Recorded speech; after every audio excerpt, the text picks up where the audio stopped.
Assalamualaikum warahmatullahi wabarakatuh.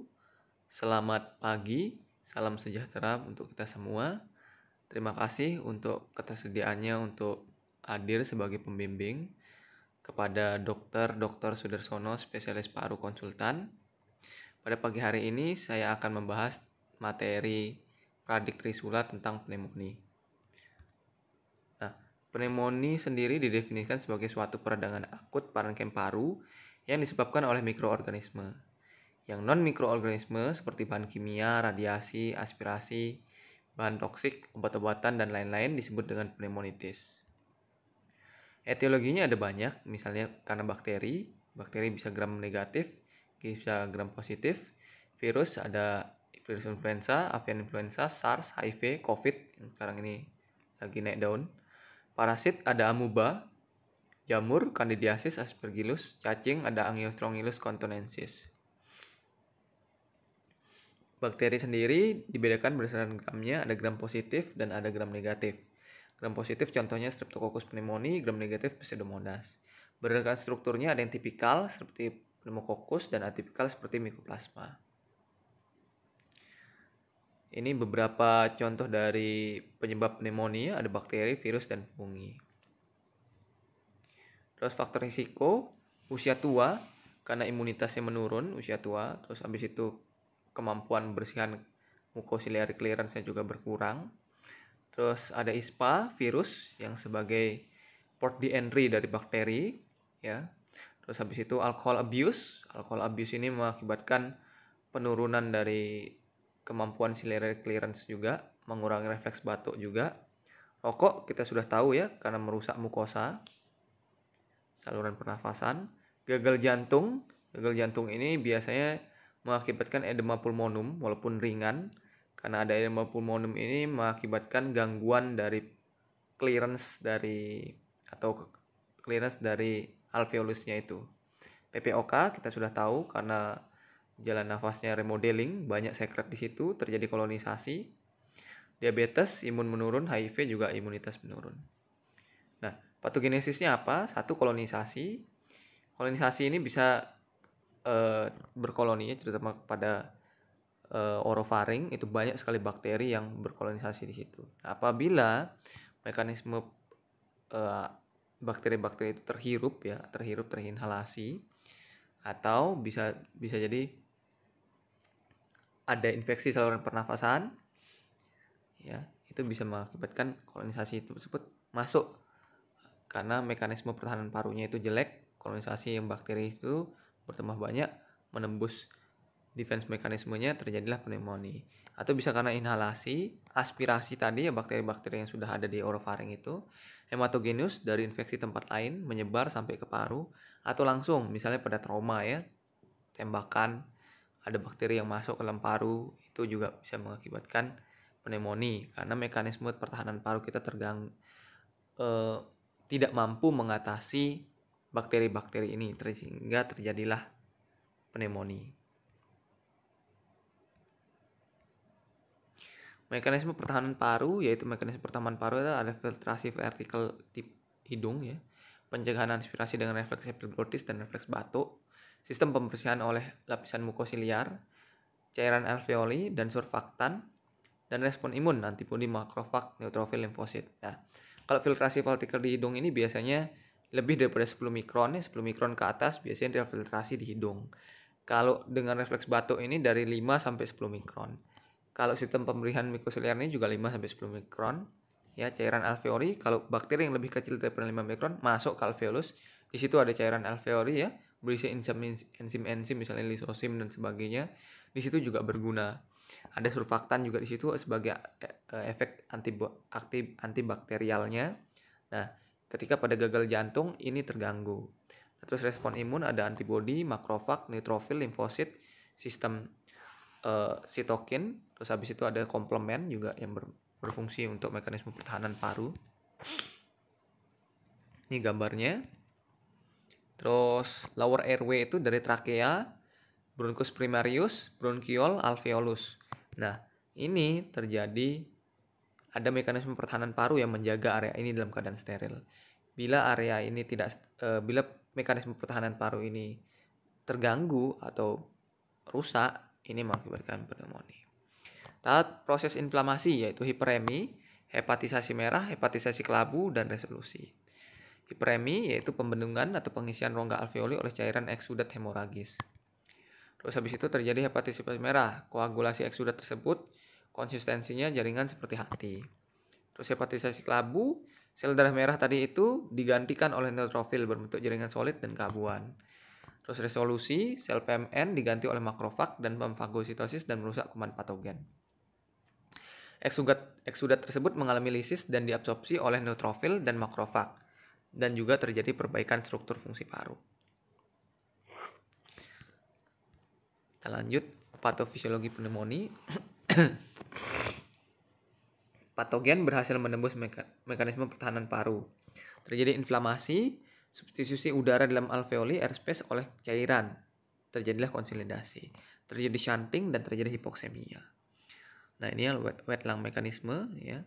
Ada pembuluh darahnya, tetapi oksigen tidak bisa masuk. Oksigennya tidak bisa masuk. Di situ disebut dengan shunting. Ya, ini ya. Nah, ada shunting di situ. Terjadi hipoksemia. Klasifikasi pneumonia berdasarkan sumber infeksi. Pneumonia yang didapat masyarakat, community acquired pneumonia, pneumonia yang didapat di rumah sakit, hospital acquired pneumonia, pneumonia aspirasi, dan pneumonia imunokompromis pada HIV.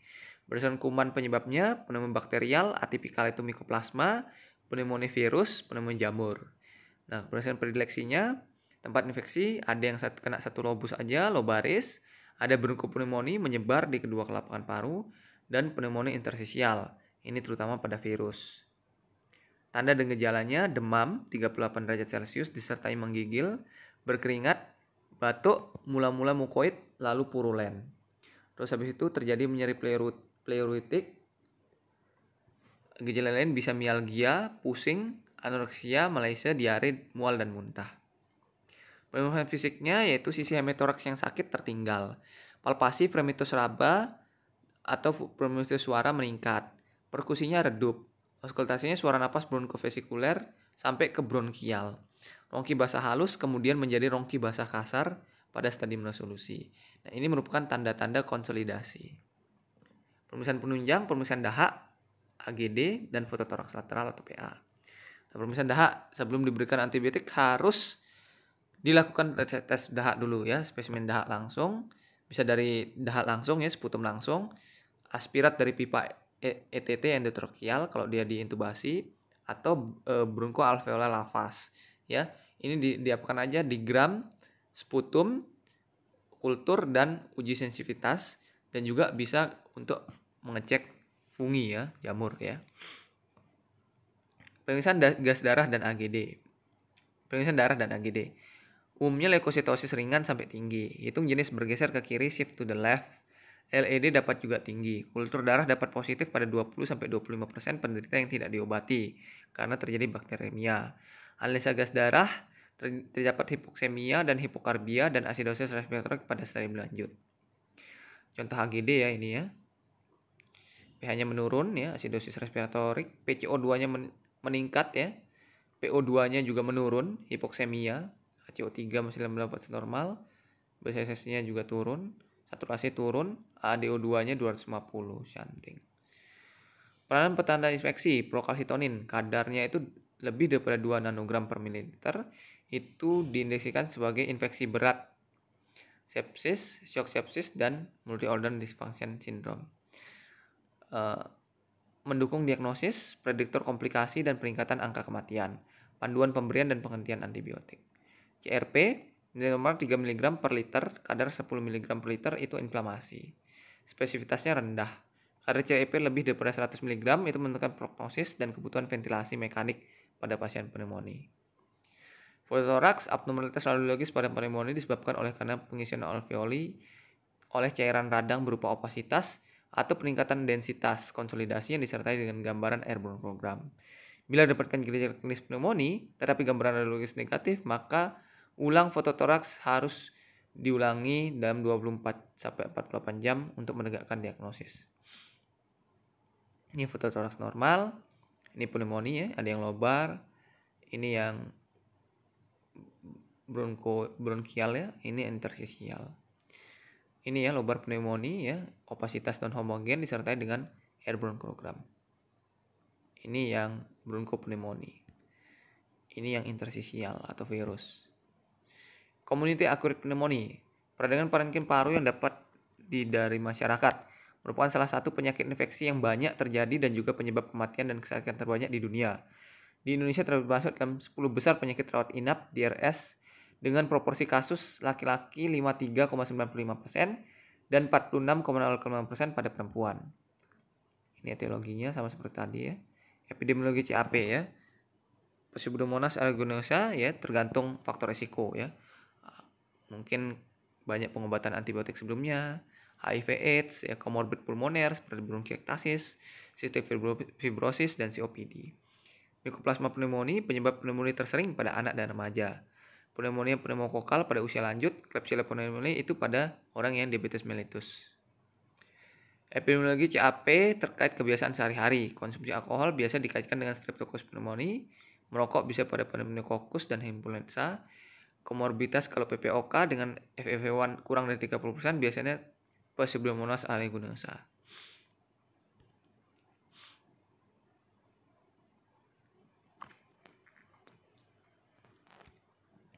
Ini hubungan alkohol dan pneumonia ya. Alcohol abuse dan pneumonia ya. Pertama, terganggunya flora orofaring ya dengan meningkatnya kolonisasi gram negatif.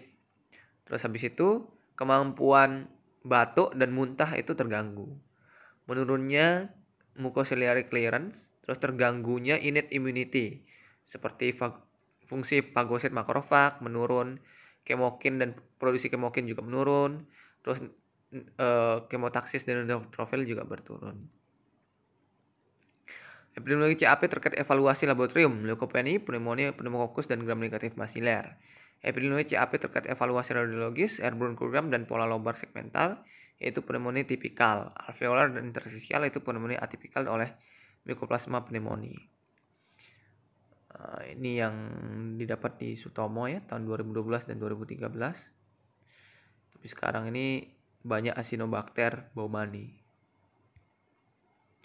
Diagnosis pneumonia didapatkan dari anamnesa, pemeriksaan fisik, fototoraks, dan laboratorium. Diagnosis pasti di pneumonia komunitas ditegakkan jika pada fototoraks terdapat infiltrat atau air bronchogram, ditambah dengan beberapa gejala di bawah ini, seperti batuk, perubahan karakteristik sputum menjadi purulen, suhu tubuh lebih daripada 38 derajat Celcius, nyeri dada, sesak. Pada pemeriksaan fisik dapat ditemukan tanda-tanda konsolidasi, suara napas bronkial, dan rongki. Leukosit lebih dari 10.000 atau kurang dari 4.500. Ini ya indikator-indikator untuk inpatient atau outpatient pneumonia ya. Ada port, ada curve 65, ada pneumonia PSI ya, pneumonia severity index ya, SmartCoP juga ada. Ini ya perhitungan skor risiko berdasarkan pneumonia severity index ya. Ini yang perlu ditanyakan ya, tapi sekarang sudah ada programnya di HP, jadi lebih gampang. Ada 20 pertanyaan di sini. Terus derajat risiko CAP-nya 1 tidak diprediksi ya, rawat jalan aja. Rendah kurang dari 70 sampai kurang dari atau sama dengan 70, rawat jalan bisa. Kalau 71 sampai 90 itu rawat inap atau rawat jalan. Tapi rawat inap lebih disarankan dengan ya rawat inap yang cepat aja brief biasanya tuh. Sedangkan yang keempat 91 sampai 130 rawat inap lebih lama jangka waktunya. Kalau yang berat lebih dari 130 biasanya rawat inap dan perawatan intensif di ICU biasanya. Rekomendasi PDPI untuk penilaian PSI. Perhimpunan Dokter Paru Indonesia merekomendasikan jika menggunakan PSI, kriteria yang dipakai untuk indikasi rawat inap pneumonia komunitas adalah skor PSI lebih dari 70. Bila skor PSI kurang dari 70, pasien tetap perlu dirawat inap bila dijumpai salah satu dari kriteria tersebut. Frekuensi napas lebih dari 30, PF rasio kurang dari 250, fototoraks menunjukkan infiltrat multilobar, tekanan sistolik 90, tekanan diastolik di bawah 60. dan pneumonia pada pengguna nafsa. Perhitungan skor resiko berdasarkan curve 65. Jadi C-nya itu confusion ya, tingkat kesadaran. Nah, ini ada beberapa pertanyaan, ada 10 pertanyaan ya. Jawaban benar itu poinnya 1. Kalau total poin kurang atau sama dengan dari 8, berarti skornya 1 bagi C. U jika Bun lebih daripada 19 mg atau urea lebih daripada 40 mg diberikan skor 1. RR lebih daripada 30 kali per menit diberikan skor 1. B, blood pressure kurang dari 90/60 diberikan skor 1. Umur lebih daripada 65 tahun diberikan skor 1. Ya ini ya. Kalau 0 sampai 1 rawat jalan. 2, pertimbangkan rawat inap. Lebih daripada 2 harus rawat inap. Alur pasien pneumonia ya, jadi gini. Jadi anamnesa pemeriksaan fisik fototoraks darah rutin ya. Kita lihat, kalau di fototoraksnya tidak ada infiltrat atau airborne program, dilaksanakan sebagai diagnosis lain atau dievaluasi lebih lanjut ya. Tapi kalau ada infiltrat, airborne program plus gejala klinis, itu tentukan nilai skor curve 65 atau PSI ya. Kalau curve-nya rendah, PSI-nya rendah, rawat jalan ya, dikasih terapi empiris antibiotik. Kalau membaik ya sudah, berarti lanjutkan. Tapi kalau memburuk ya, kita rawat inap. Ya, kita masuk ke alur rawat inap. Kalau PSI dan curve-nya itu juga 70 tadi ya, seperti tadi, terus lebih daripada 2 rawat inap ya. Pemeriksaan mikrobiologi dari sputumnya, kita cek ya sensitivitas dari antibiotiknya, mungkin juga bisa cek apakah ada jamur di situ. Nah, kita lihat habis itu berdasarkan gejalanya apakah dia ini rawat biasa atau rawat intensif. Kalau rawat biasa, kita terapi dulu, harus terapi antibiotik empiris terlebih dahulu. Nah, kalau dia memburuk, nah baru kita lihat, ini kita cari nih, apa sih terapi kausatifnya sambil kita memperbaiki simptomatisnya. Terus penelaksanaan pemilihan antibiotik, ya, pengobatan inisial secara empiris. Pendekatan ini harus mempertimbangkan kecenderungan epidemiologis setempat berdasarkan pola kuman setempat, usia penderita, penyakit penyerta atau komorbid, faktor risiko ya, seperti merokok, alkohol ya, terus temuan kelainan paru.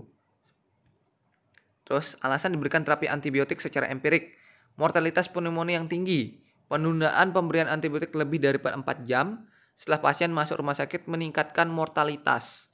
Sulitnya menemukan kuman patogen menunjukkan dengan metode invasif. 30-60% kuman tidak teridentifikasi. Keterbatasan tes diagnosis untuk identifikasi kuman patogen. Penelitian CAP dibagi menjadi pasien rawat jalan, rawat inap intensif. Rawat jalan, pengobatan suportif atau simptomatik, istirahat di rumah ya, minum secukupnya, bila panas tinggi pakai kompres atau penurun panas, bila perlu diberikan mukolitik dan ekspektoran. Pemberian antibiotik harus diberikan sesuai bagan kurang dari 4 jam.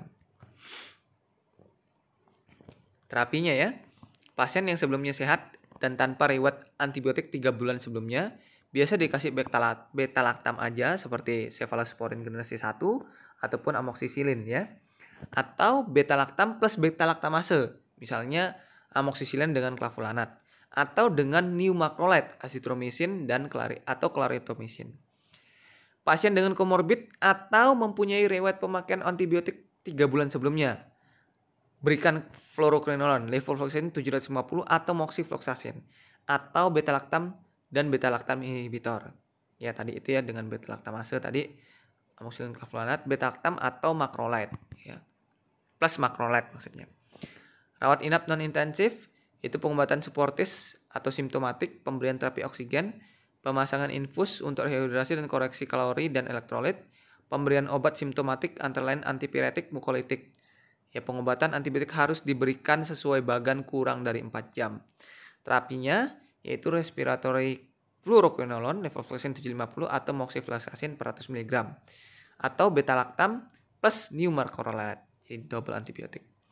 Nah ini ya, rawat inap intensif itu berdasarkan ATS 2007 ada 2 kriteria, yaitu kriteria minor, ada 9 kriteria minor, kriteria mayor ada 2 kriteria mayor. Nah, kriteria mayor dan kriteria minor secara umum membutuhkan rawat inap ICU jika terdapat beberapa kriteria minor. Memperlukan rawat inap ICU jika terdapat beberapa kriteria minor. Kriteria minor, skor minor lebih dari 3 berhubungan dengan 44,1% kemungkinan membutuhkan ICU. Skor 3 atau lebih berhubungan dengan 38,7% kemungkinan ventilasi mekanik dan vasopresor. Perawatan, pasien rawat inap di ruang intensif ya, pengobatan suportif ya atau simptomatik, terapi oksigen, infus untuk rehidrasi dan koreksi kalori dan elektrolit, pemberian obat simptomatik antara lain antibiotik sama seperti tadi ya, bila ada indikasi pemasangan ventilator mekanik ya. Terapi, bila tidak ada faktor resiko pseudomonas, bisa dikasih beta lactam ya, cefotaxime, ceftriaxone, ampicillin sulbactam, ditambah new macrolide atau respiratory fluoroquinolone. Jadi double antibiotik. Faktor resiko pseudomonas ya, antipneumokokal, antipseudomonas, beta lactam, misalnya piperacillin tazobactam, cefepime, imipenem, meropenem plus ciprofloxacin atau levofloxacin 750 mg atau beta lactam tersebut di atas plus aminoglukosid plus azithromycin atau beta lactam tersebut di atas plus aminoglukosid plus antipneumokokal fluoroquinolone. Bila curiga disertai infeksi MRSA, ditambahkan vancomycin atau linezolid. Evaluasinya setelah 48 sampai 72 jam. Apa aja yang dievaluasi? 1. Suhu kembali normal pada hari 2 sampai 4. Rongki sudah mulai negatif pada hari ke-7. Leukosit kembali normal pada hari yang ke-4. Perbaikan X-ray 2 minggu 50%, 4 minggu 66,7%. Jangan rubah terapi antibiotik kurang daripada 72 jam kecuali klinis memburuk. Nah, bila tidak ada respon terhadap antibiotik empirik, mungkin salah satu yang kita pikirkan diagnosanya salah. Mungkin itu adalah gagal jantung, ya. Mungkin keganasan, mungkin reaksi obat. Kalau diagnosisnya benar, memang pneumonia, kita lihat faktor penderitanya. Apakah ada kelainan lokal? Apakah respon yang tidak adekuat? Mungkin ada komplikasi di situ.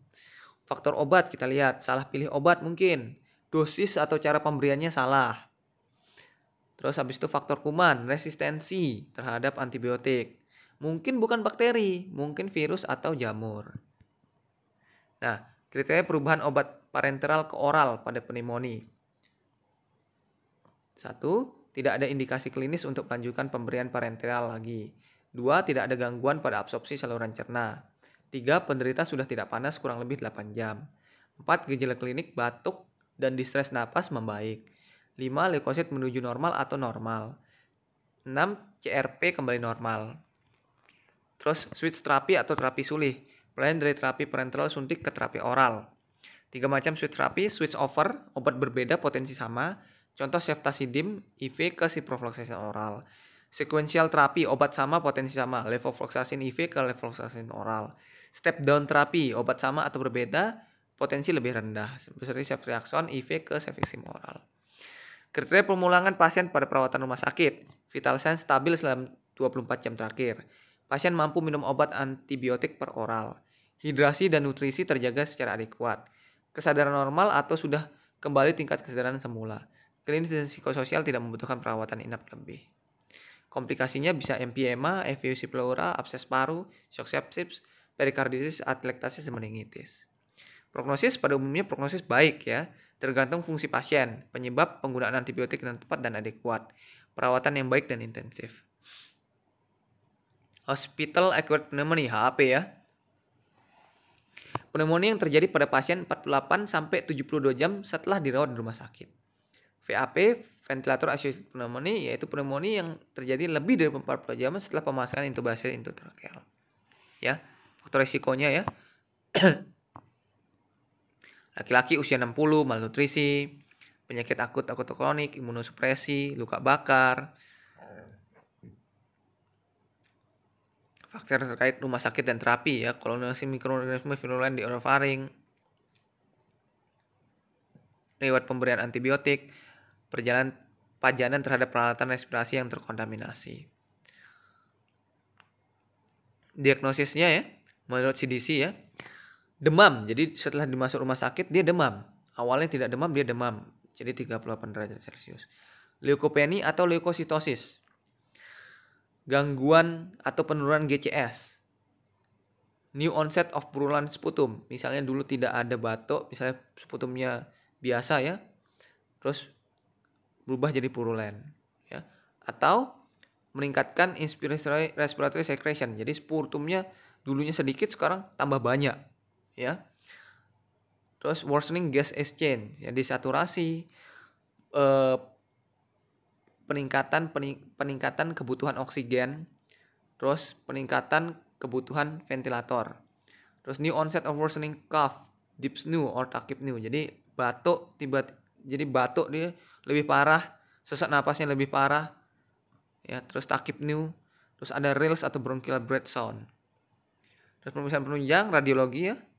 Terus DL, pewarnaan gram kultur, biakan darah, AGD, elektrolit, CRP dan procalcitonin, open lung biopsi dan urin.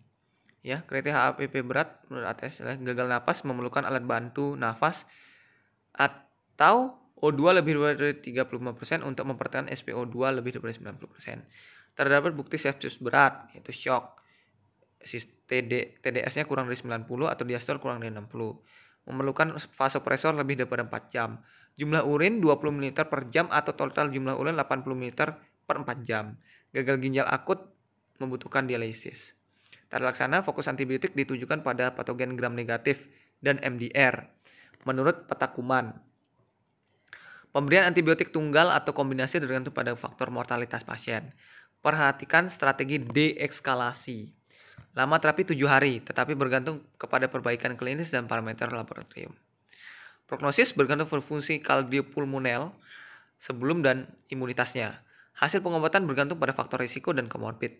Kematian oleh HAP berkisar 33-50% dipengaruhi oleh bakteremia, yaitu Pseudomonas aeruginosa atau Acinetobacter, penyakit medis dibanding bedah, dan antibiotik yang kurang efektif. Terima kasih. Ya, terima kasih untuk teman-teman dan juga kepada Dr. Sudarsono yang sudah membimbing